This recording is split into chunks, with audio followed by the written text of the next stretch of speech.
Bismillahirrahmanirrahim. Assalamualaikum warahmatullahi wabarakatuh. Alhamdulillah wassalatu wassalamu ala Rasulillah wa ala alihi wa sahbihi wa mawalah wa la hawla wa la quwata illa billahi wa ba'd. Alhamdulillah, di pagi menjelang siang ini kita bisa duduk untuk berthalabul ilmi, dan pembahasan di pagi menjelang siang ini kita akan membahas perkara akidah yang wajib diimani dan diyakini seorang muslim dan muslimah,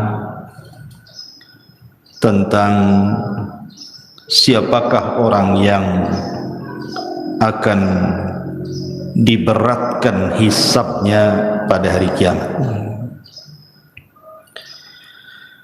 Ma'asyiral muslimat yang dimuliakan Allah Subhanahu wa taala, kita tahu bahwa di antara peristiwa-peristiwa hari kiamat atau peristiwa-peristiwa hari akhir itu banyak yang akan dilalui manusia. Secara singkat, pertama, manusia dibangkitkan oleh Allah Azza wa Jalla dari kubur-kubur mereka, dan mereka harus lama berdiri menanti dari pengadilan Allah Subhanahu wa taala di padang mahsyar. Kemudian setelah itu ada pembentangan catatan. Kemudian di sana ada syafaat. Kemudian juga di sana ada hisab. Kemudian pembagian catatan, pembacaan catatan, manusia akan dikelompokkan bersama para sesembahannya.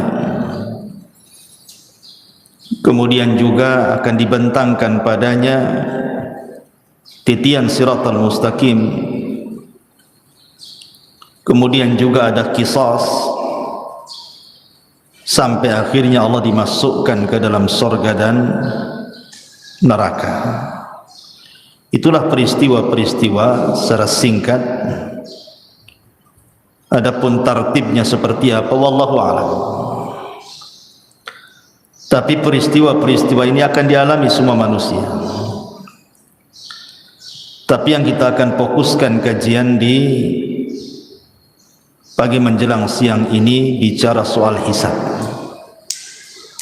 Wabil khusus lagi bicara soal orang-orang yang diberatkan hisabnya pada hari kiamat.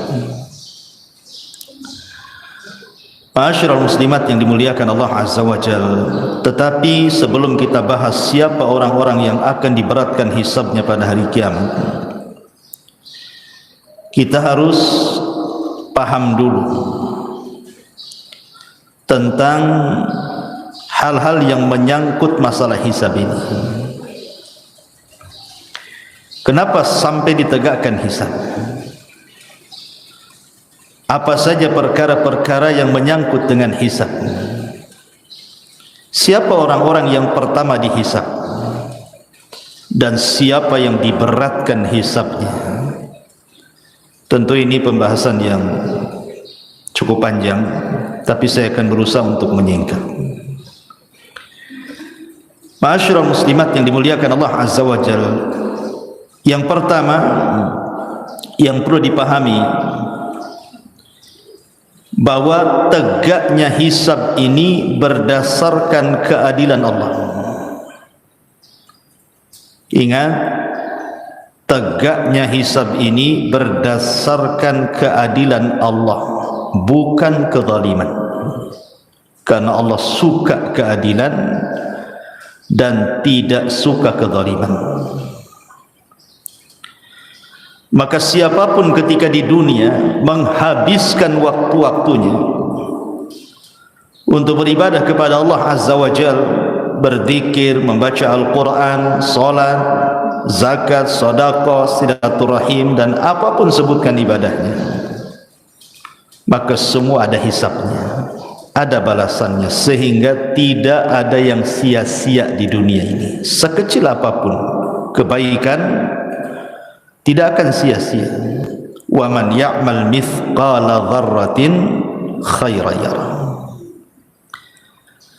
Lah sebagaimana orang-orang yang berlaku baik di dunia ada hisabnya, begitu juga para pelaku kezaliman, para pelaku dosa dan maksiat, semua ada hisabnya.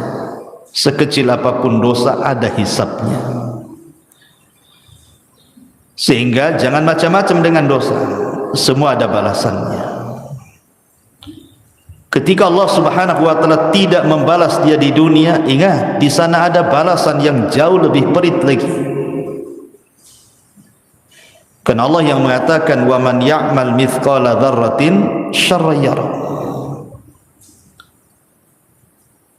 Ini yang pertama, bahwa hisab itu didasari keadilan Allah, bukan kezaliman. Allah Maha Adil.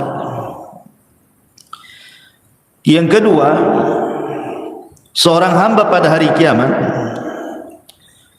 akan dicukupkan semua amalannya, semua balasannya, tidak ada yang dikurang sedikit pun. Di dunia kalau kita membalas kebaikan orang, terkadang balasan kebaikan kepada orang itu tidak sebagaimana kebaikan orang itu kepada kita, kan? Ada saja kurangnya. Tetapi di akhirat tidak. Kebaikan akan dibalas sesuai dengan kebaikan yang dikerjakannya, sebagaimana keburukan juga akan dibalas dengan keburukan yang dikerjakannya. Dan Allah tidak akan pernah mengurangi itu. Kemudian yang ketiga, bahwa kelak pada hari kiamat manusia tidak akan menanggung dosa orang lain. Manusia itu tidak akan menanggung dosa orang lain. Dia hanya mempertanggungjawabkan dosanya saja. Dosa orang lain ditanggung orang lain. Tidak ada urusan dengan kita. Wala taziru waziratun wizra ukhra. Dan seseorang itu akan menanggung dosanya masing-masing. Kemudian yang nomor 4, yang berkaitan dengan hisab pada hari kiamat adalah jabrun naqsi fil faraidi minan nawafil. Bahwa hal-hal yang sifatnya lalai seseorang dari melaksanakan kewajiban, umpamanya ibu sholat wajib, lalai dalam sholat wajibnya, tidak khusyuk, kurang tumak nina, dan begitu seterusnya, maka akan ditempel oleh amalan-amalan sunnah. Maka amalan-amalan sunnah itulah yang akan menempel kekurangan kewajibannya, dan itu masuk pada hisab. Seperti sholat sunnah rawatib, atau kalau dalam puasa Ramadan ada puasa di bulan Sya'ban atau puasa Syawal, dan begitu seterusnya. Kemudian juga hisab juga, yang nomor 6 ya, hisab juga kelak pada hari kiamat akan diletakkan 2 timbangan, timbangan kebaikan dan timbangan keburukan. Mana-mana timbangan kebaikan lebih berat, maka dipastikan dia masuk surga. Mana-mana timbangan keburukan yang lebih berat, dipastikan masuk neraka. Mana-mana yang kemudian seimbang antara kebaikan dan keburukannya, maka dengan syafaat dan rahmat Allah dan atas kehendak Allah juga bisa saja Allah masukkan ke dalam surga. Kemudian yang nomor 7 juga di antara hal yang berkaitan dengan hisab pada hari kiamat bahwa niat yang baik, ibu punya niat dan belum diamalkan kebaikan itu, maka tetap akan ada hisabnya pada hari kiamat. Sebagaimana niat jahat kemudian belum melakukannya dan ditinggalkannya, baik karena Allah, baik karena lemahnya dia melakukan atau karena tidak sukanya dia melakukan, semua ada hisabnya pada hari kiamat. Jadi niat saja ada hisab. Maka hati-hati soal niat ini, jangan sembarang niat. Kemudian juga yang nomor 7, di antaranya adalah ada seseorang yang berbuat kebaikan di dunia. Kebaikan itu kan bermacam-macam nilainya, Bu ya. Ada satu amal itu satu kebaikan. Ada satu amal itu 10 kali lipat kebaikan. Ada satu amal itu dilipat gandakan menjadi 700 kali lipat kebaikan. Ada amalan itu yang tanpa batas lipatannya. Semua akan dihisab. Semua ada balasan. Sebagaimana dosa juga ada yang satu dosa itu dilipat gandakan, dosanya sama, tetapi terkadang dilipat gandakan. Maksiatnya sama tapi terkadang dilipat gandakan dosanya. Seperti orang yang melakukan dosa di asyuril hurum, umpamanya di bulan-bulan hurum, itu kan beda ketika dia melakukan di luar bulan hurum. Atau orang yang bermaksiat di Mekah akan berbeda dosanya kalau dia bermaksiat di luar Mekah, walaupun satu jenis dosanya, tetap ada hisab. Ma'asyiral muslimat yang dimuliakan Allah Azza wa Jalla, termasuk juga berkaitan dengan qisas pada hari kiamat, bahwa setiap kezaliman itu yang berkaitan dengan orang lain atau berkaitan kezaliman kepada binatang atau kezaliman kepada sesama manusia, semua ada hisabnya, ada qisasnya kelak pada hari kiamat. Sehingga jangan sembarang orang melakukan kezaliman. Termasuk juga bahwa amalan orang-orang kafir, mereka tidak ada timbangan, karena apa yang mau ditimbang amalannya hancur. Makanya ulama mengatakan orang yang tidak akan ditanya, tidak akan dihisab pada hari kiamat itu dua manusia. Dia tidak akan ditanya dan tidak akan dihisab. Pertama, para nabi. Para nabi tidak akan dihisab, mereka direct masuk surga. Yang kedua, orang-orang musyrik, orang-orang kafir, apa yang mau dihisab? Tidak ada amalan sedikit pun, direct masuk neraka. Ya. Ma'asyiral muslimat yang dimuliakan Allah Azza wa Jalla. Kemudian juga diantaranya termasuk juga yang berkaitan dengan hisab adalah as-sitru lil mustatir. Orang-orang yang akan ditutupi aibnya saat dihisab pada hari kiamat. Seperti orang yang suka menutup aibnya orang lain, maka Allah akan tutup aib dia pada hari hisab kelak pada hari kiamat. Dan begitu seterusnya. Dan banyak juga amalan-amalan yang lain yang berkaitan dengan hisab. Taib. Lalu siapa orang-orang yang pertama kali dihisab? Ada beberapa riwayat yang disebutkan oleh para ulama. Secara umum orang yang pertama kali dihisab adalah kaum muslimin, orang-orang Islam, umat Nabi sallallahu alaihi wasallam. Itulah umat yang pertama kali dihisab sebelum umat-umat yang lainnya. Dan ini keistimewaan umat Islam, umat Nabi sallallahu alaihi wasallam. Lah di antara umat Islam ini yang pertama kali dihisab adalah seorang sahabat Rasul, namanya Abdullah ibnu Abil Asad. Abdullah ibnu Abdil Asad. Itulah yang pertama kali dipanggil dihisab pada hari kiamat. Dan ini hisab kebaikan. Tetapi kalau hisab keburukan, yang pertama kali dipanggil saudaranya, namanya Al-Aswad ibnu Abdil Asad. Itu dua bersaudara, Bu. Yang pertama Abdullah ibnu Abdil Asad, dia sahabat Nabi masuk Islam. Saudaranya namanya Al-Aswad ibn Abdil Asad, ini kafir, musuh Islam. Inilah dua-duanya yang pertama kali dipanggil dari umat Islam. Adapun dalam riwayat yang lain disebutkan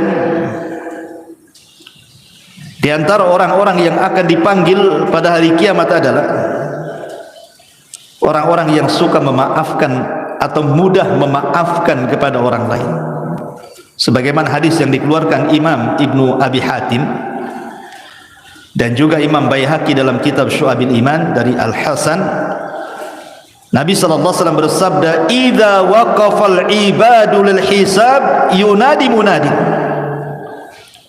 Apabila hamba-hamba Allah diberdirikan untuk dihisab, dipanggilah oleh pemanggil, liyakum man ajruhu 'ala Allahi falyudkhilil jannah. Berdirilah orang-orang yang disembunyikan pahalanya oleh Allah, masukkan mereka ke dalam surga. Thumma nada munadin ats-tsani. Kemudian ada panggilan yang kedua, liyakum man ajruhu 'ala Allah. Maka hendaklah berdiri siapapun yang pahalanya disimpan oleh Allah. Qalu, mereka mengatakan, wa man dzalladzi ajruhu 'ala Allah. Siapa orang-orang yang disimpan pahalanya di hadapan Allah itu? Maka Rasul mengatakan, al-afuna 'anin nas, orang-orang yang mudah memaafkan kesalahan orang. Mudah sekali. Sesakit apapun dia menyakiti ibu itu, ibu mudah memaafkan. Walaupun ini kan, karena kenapa ini yang pertama kali dihisab juga? Karena sulit memaafkan orang itu. Memaafkan orang itu, jangankan memaafkan, minta maaf tahu-tahu salah, jelas-jelas ibu salah tuh. Kan berat tuh minta maaf, padahal jelas-jelas ibu salah. Apalagi ibu di pihak yang benar, kemudian ibu disuruh memaafkan, kan lebih berat lagi. Makanya lihat bagaimana pahalanya luar biasa. Tergolong orang-orang yang di awal-awal dihisab pada hari kiamat, dipanggil dan dimasukkan ke dalam surga. Dan Allah katakan, faman afa wa aslaha fa ajruhu 'ala Allah. Siapa yang mudah memaafkan dan mengislah, maka pahalanya disimpan Allah Subhanahu wa taala. Kemudian juga di antara orang-orang yang pertama kali dihisab juga sebutkan dalam hadis adalah orang-orang yang senantiasa menjalankan salat. Awal ma yuhasabul abdu yaumal qiyamah salatu. Yang pertama kali dihisab adalah salatnya. Siapa yang baik salatnya, maka semua amalannya dianggap baik. Siapa yang buruk salatnya, maka semua amalannya dianggap buruk. Termasuk soal darah, pembunuhan. Itu juga awal ma yuqdu anhu yaumal qiyamah ad-dima. Awal yang pertama diputuskan pada hari kiamat adalah persoalan darah, pembunuhan. Masyarul muslimat yang dimuliakan Allah Azza wa Jalla, ini juga di antara orang-orang yang pertama kali dihisab pada hari kiamat. Baik, kita masuk pembahasan. Lalu siapa orang-orang yang diberatkan hisabnya pada hari kiamat itu? Siapa mereka? Aisyah Ummul Mukminin radhiyallahu anha, beliau pernah suatu ketika bertanya kepada Nabi sallallahu alaihi wasallam tentang ayat fasaufa yuhasabu hisaban yasira. Fasaufa yuhasabu hisaban yasir. Maka kelak ada orang-orang yang akan dihisab dengan hisab yang mudah. Maknanya di sana ada hisab yang sulit. Maka Nabi SAW ketika itu mengatakan, man usiba udzib, man usiba udzib, siapa yang dihisab secara detail oleh Allah Azza wa Jal pasti binasa dia. Siapa yang dihisab secara detail pasti binasa. Maksudnya apa? Ada sebuah hadis yang dikeluarkan oleh Abu Dzar Al-Ghifari radhiyallahu anhu, yang dikeluarkan Imam Muslim. Nabi SAW mengatakan, inni la a'lamu akhiru ahlil jannah duhulan, aku paling tahu siapa orang yang paling akhir orang masuk surga. Maksudnya masuknya. Wa akhir ahlin nar khurujan minha, dan yang terakhir penduduk neraka yang keluar dari neraka. Siapa mereka? Rajulun yu'ta bihi yaumal qiyamah, seorang laki-laki akan didatangkan di hadapan Allah pada hari kiamat. Fayuqal, dan dikatakan, i'ridu alaihi sighara dhunubihi, tampakkan kepadanya dosa-dosa kecilnya. Dan dia sudah ketakutan karena disuruh ditampakkan dosa kecilnya, belum lagi dosa besarnya. Maka tiba-tiba kemudian setelah ditampakkan dosa-dosa kecilnya, kemudian Allah ampuni. Kemudian dia pun meminta untuk ditampakkan dosa-dosa besarnya, karena melihat dosa kecilnya diampuni, apalagi dosa besar, menurutnya dia begitu. Tapi dalam hadis, warfa'u anhu kibaraha, dan angkat dosa-dosa besarnya. Fatu'radu alaihi sigharu dhunubihi, maka ditampakkan padanya dosa-dosa kecilnya. Fayuqal, maka dikatakan, amilta yauma kadza wa kadza wa kadza wa kadza, apakah engkau melakukan ini wa amilta yauma kadza wa kadza kadza wa kadza, dan engkau juga mengamalkan pada waktu hari ini itu dan lain sebagainya. Maka orang ini mengatakan, na'am ya, na'am ya, la yastati'u an yunkira wa huwa mushfiqun min kibari dhunubihi an tu'rada alaihi, dan dia tidak bisa ingkar, tidak bisa mungkir dari dosa kecilnya, dia mulai ketakutan dengan dosa besarnya. Fayuqal, maka dikatakan padanya, innalaka makana kulli sayyi'atin hasanah, bagimu telah dihilangkan perbuatan burukmu dan diganti dengan kebaikan. Maka orang ini mengatakan, Rabb, qad amiltu asya'a la araha hahuna, ya Rabb, aku sudah mengamalkan sesuatu yang aku tidak bisa melihatnya di sini. Falaqad ra'aitun nabiyya sallallahu alaihi wasallam dhahika hatta badat nawajib. Kata Abu Dzar, aku melihat Rasul tertawa sampai gerahmnya nampak. Maksudnya apa hadis ini, Bu? Hadis ini menjelaskan tentang hisab yang mudah. Hisab yang mudah itu adalah hisab yang tidak ada rincian secara detail. Jadi kalau ibu dipanggil, ibu tidak ditanya soal rincian-rincian dosa, tetapi ibu hanya ditanya dosa-dosa kecil saja. Kemudian setelah ditanya, ibu mengakui dosanya, maka Allah mengatakan, dosa yang kecil yang ibu lakukan aku ganti dengan kebaikan. Dia sudah mulai ketakutan tuh, tetapi setelah dia mendengar bahwa dosa kecilnya diganti kebaikan, kemudian dia berpikir bagaimana dosa besar. Maka Allah Subhanahu wa ta'ala tidak mempermasalahkan dosa besarnya. Inilah yang disebut dengan hisaban yasira, namanya, Bu, ya, hisabnya mudah. Hanya ditampakkan amalannya saja, suruh mengakui tanpa ada perdebatan, dan tidak dirinci. Hanya sebagian kecil dosa saja ditanyakan, dan dosa-dosa yang lain dianggap ditutup. Ini kan luar biasa. Inilah disebut hisaban yasira, namanya, hisabnya mudah. Tapi kalau hisabnya berat, hisabnya sulit, Inilah hisab yang seseorang akan selama kehidupannya itu akan diaudit seluruh amalannya, akan diaudit seluruh amalannya itu, yang kecil sampai yang kecil sekali, yang nampak, yang tidak tampak, yang badan, yang hati, semua akan dirinci, tidak ada yang terlewat sedikit. Ini namanya hisab yang berat, namanya betul-betul ditanyakan semuanya. Tidak ada yang kecil, tidak ada yang besar, semua akan ditanyakan. Dan ini adalah hisab yang sangat berat. Hisab kalau sudah seperti ini berat sekali.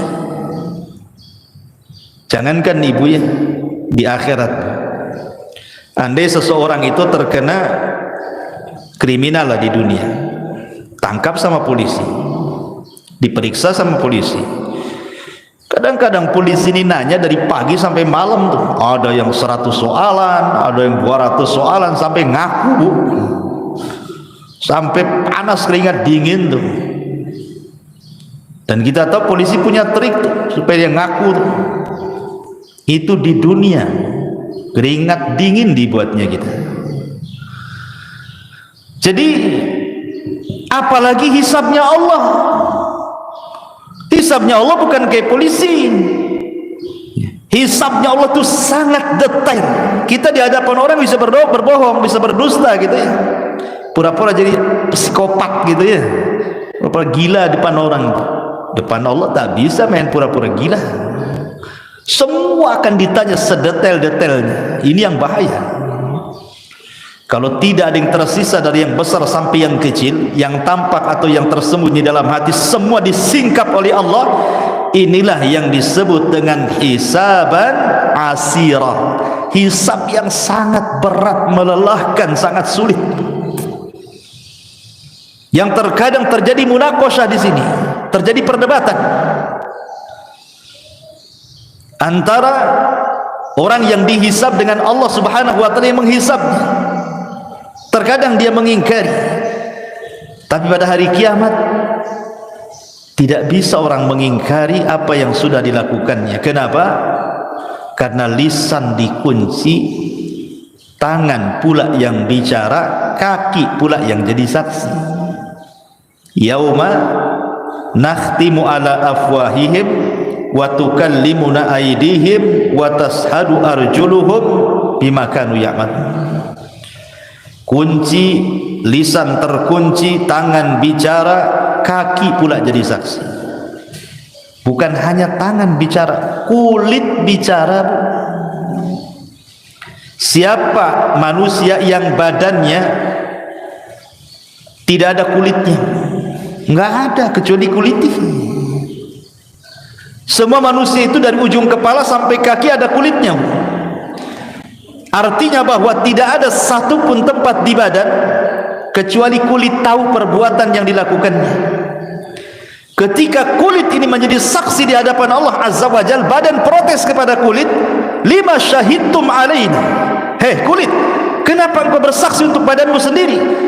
Kulit mengatakan, antakan Allah, Allah yang buat aku bicara, katanya. Semana pula Allah yang buat aku bicara? Lihat, tidak ada sekecil apapun kecuali akan dihisab. Ini berat sekali, melelahkan. Ma'asyiral muslimat yang dimuliakan Allah Azza wa Jalla. Lalu apa saja yang berhubungan dengan hisab-hisab yang berat ini? Yang pertama, berhubungan dengan dosa yang berkaitan dengan hamba. Ini akan berat. Berat sekali hisabnya. Jangan pernah melakukan dosa yang ada hubungannya dengan hamba. Saya analogikan begini saja, Bu ya. Ibu punya hutang ke 100 orang. Sudah jatuh temponya, tak dibayar. Dicarilah ibu ke 100 orang itu di dunia. Kira-kira ibu mau sembunyi di mana tuh? 100 orang nyari ibu. Masing-masing orang yang ibu hutangi itu nyuruh debt collector. Preman-preman pula yang disuruh. Apa ibu nggak debar-debar tuh, Bu? Mau nyembunyi di mana? Di kolong ranjang? Nggak bisa. Terpaksa lah ibu keluar dari batang. Itu baru dicari 100 orang tuh. Ibu sudah kebingungan tuh, mau kemana nih, mau kemana? Nggak selamat saya. Itu di dunia tuh, kalau kita berbuat dosa kepada manusia, pinjam utang 100 orang nggak dibayar, dicari oleh 100 orang, udah kebingungan. Jangan sampai di akhirat, Bu, ibu dicari oleh manusia banyak. Si Anu pernah digibahi, nyari ibu. Si Anu pernah dilecehkan kehormatannya oleh ibu, nyari juga ibu. Si Anu pernah diledeki, si Anu pernah dipukul, si Anu pernah diejek, si Anu, Masya Allah. Coba bayangkan, kalau ibu menggibah satu orang, mungkin dia aja yang nyari ibu. Tapi kalau ibu buat gibah nasional, satu Indonesia nyari ibu nanti. Ada, jangan gibah-gibah jamaah, nanti satu jamaah yang nyari. Itu baru dosa gibah, dicari orang yang digibahinya kan, Bu. Belum dosa-dosa yang terkait dengan manusia itu di luar daripada gibah. Ngambil tanah orang, itu pun akan dicari sama yang punya tanah itu pada hari kiamat. Apalagi menghina orang akan dicari juga, itu akan sulit hisabnya. Makanya kenapa orang yang seperti ini disabdakan oleh Nabi sallallahu alaihi wasallam, atadruna mal muflisu hadhil ummah. Kata Nabi sallallahu alaihi wasallam, kalian tahu siapa muflisnya umat ini? Muflisnya umat ini, maksudnya muflis di sini bangkrut, Bu. Orang yang bangkrut pada hari kiamat. Sahabat polos, bukan disangkanya orang bangkrut usahanya yang bangkrut.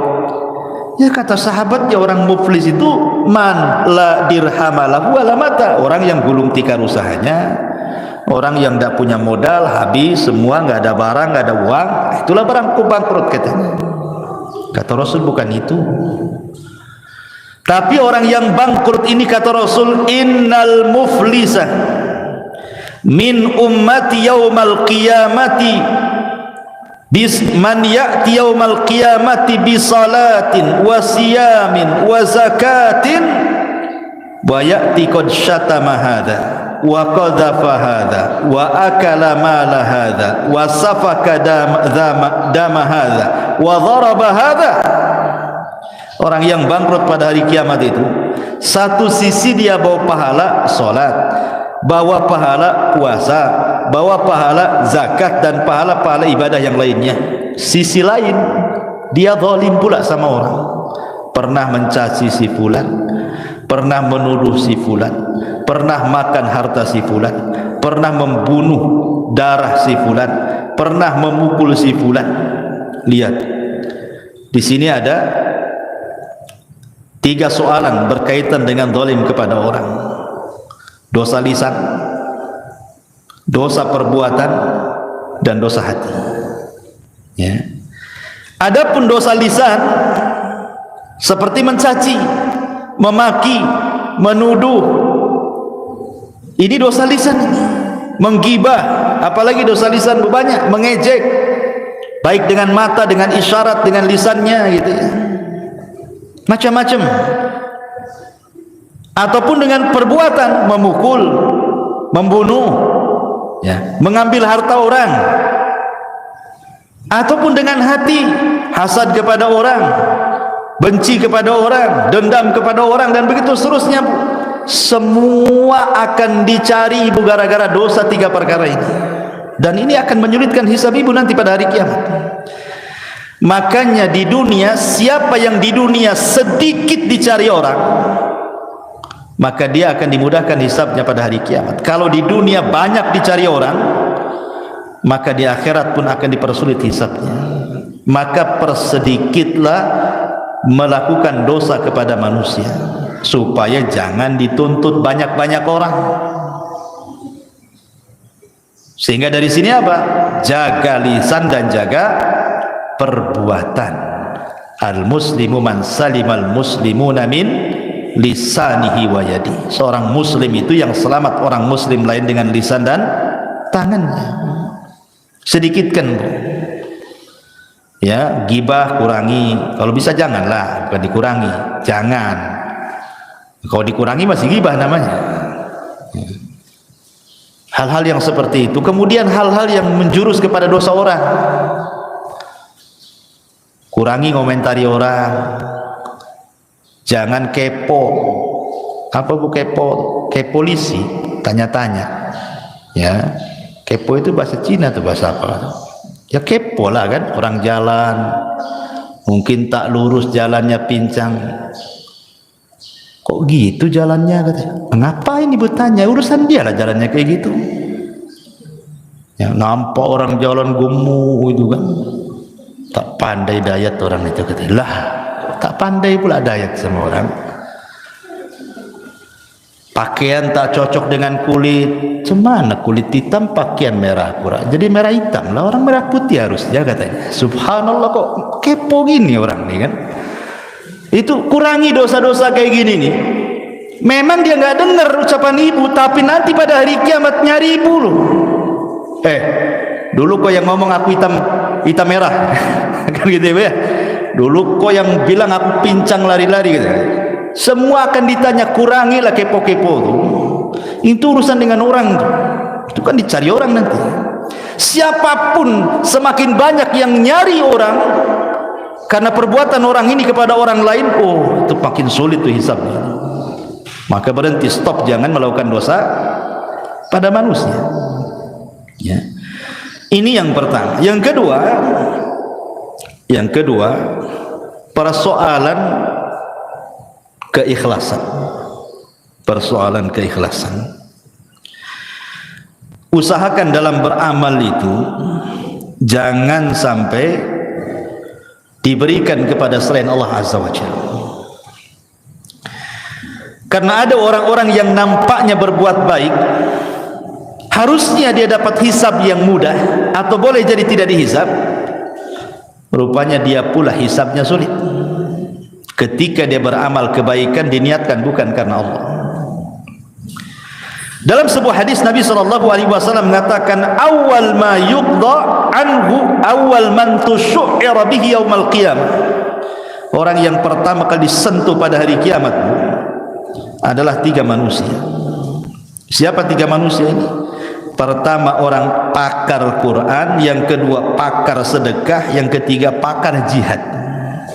Dohirnya kan bagus Bu ya, pakar Quran bagus, sodakoh bagus, jihad bagus, bagus tiga-tiganya.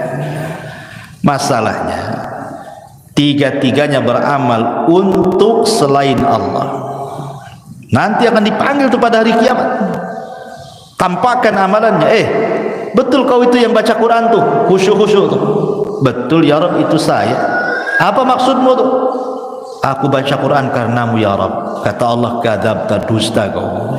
Kau ini baca Quran biar orang mengatakan kau seorang qori saja, ya kan? Kau ahli sedekah juga mengatakan ditampakkan amalnya. Terus siapa tuh yang bersedekah atau bolak-balik ke dual ilmi itu masih uang sedekah tuh? Itu aku itu. Apa yang maksudkan kau di situ? Oh iya, aku bersedekah karenamu ya Rabb. Allah mengatakan kadzabta, dusta kamu. Kau bersedekah biar disebut dermawan aja. Seorang mujahid ditampakkan amalannya. Itu siapa itu yang perang pemberani itu? Hebat kali dia perangnya, banyak dibunuhnya musuhnya. Itu aku ya Rabb katanya. Untuk apa kau di situ? Qataltu fika ya Rabb. Aku berperang karenamu. Allah katakan kadzabta, dusta engkau. Kau ini berperang supaya orang mengatakan kau pahlawan aja tuh. Jadi lihat amal-amal seperti ini bahaya. Ini memberatkan hisab. Ya. Kemudian juga hal-hal yang memberatkan juga selain daripada perkara-perkara ketidakikhlasan. Amalan ini bukan karena Allah Subhanahu wa taala gitu ya.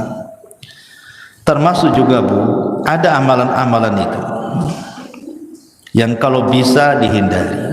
Karena ini berat azabnya pada hari kiamat. Contohnya apa? Contohnya umpamanya Rasul mengatakan salasatun la yanzurullahu azza wa jal yaumal qiyamah. Allah tidak akan melihat kepada 3 orang ini pada hari kiamat. Siapa mereka? Al-aqu liwalidayhi. Ini juga yang berat hisabnya. Orang yang durhaka kepada orang tua. Orang yang durhaka dengan orang tua. Besar dosanya, hisabnya juga berat. Wal mar'atul mutarajjilatu, ataupun laki-laki yang menyerupai perempuan yang menyerupai laki-laki atau sebaliknya, LGBT.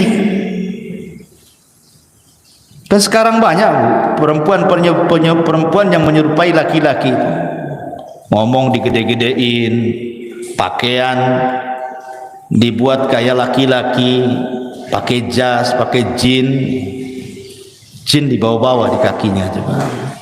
Jadi ada pakaian diketat-ketatin, ngapain coba? Itu bukan kodratnya perempuan. Ini besar nih ikobnya pada hari kiamat. Ataupun dayuth, kepala rumah tangga yang tidak punya kecemburuan sama sekali. Nggak punya kecemburuan, nggak apa-apa mau istrinya maksiat, mau anaknya maksiat, nggak peduli dia. Dayus, hati-hati. Ini juga besar dosanya. Ya, dan berat hisabnya juga ya. Ataupun sebagaimana Nabi SAW mengatakan al-mannan, dalam riwayat yang lain mannan, suka menyebut-nyebut pemberian. Ya. Atau dalam riwayat yang lain 3 orang yang tidak akan diajak bicara adalah pada hari kiamat dan bahkan tidak akan dibersihkan. Syekhun zanin, orang tua yang berzina, malikun kadzab, penguasa para pendusta, dan orang miskin sombong. Saya ini heran kalau ada orang miskin sombong tuh, udah miskin sombong lagi kan gitu. Kalau orang kaya sombong wajar lah kan dia. Ada yang disombongkan kaya, orang miskin sombong, apalah yang disombongkan itu? Tak tahu diri itu namanya. Ini besar dosanya, ya. Dan banyak lagi, ya, orang-orang yang sombong nanti pada hari kiamat juga akan dikumpulkan dan dijadikan seperti semut. Inilah diantara keterangan para ulama bahwa nanti pada hari kiamat itu semua akan dihisab di hadapan Allah, termasuk juga Allah mengatakan latus alunna yauma idzin anin naim, karena akan ditanya pada hari kiamat soal nikmat. Semua nikmat itu akan ditanya, yang kecil, yang besar, semua akan ditanya di hadapan Allah Subhanahu wa taala. Wallahu a'lam. Ini yang bisa sampaikan. Subhanakallahumma bihamdika asyhadu an la ilaha illa anta astaghfiruka wa atubu ilaik. Allahu ta'ala alam. Assalamualaikum warahmatullahi wabarakatuh.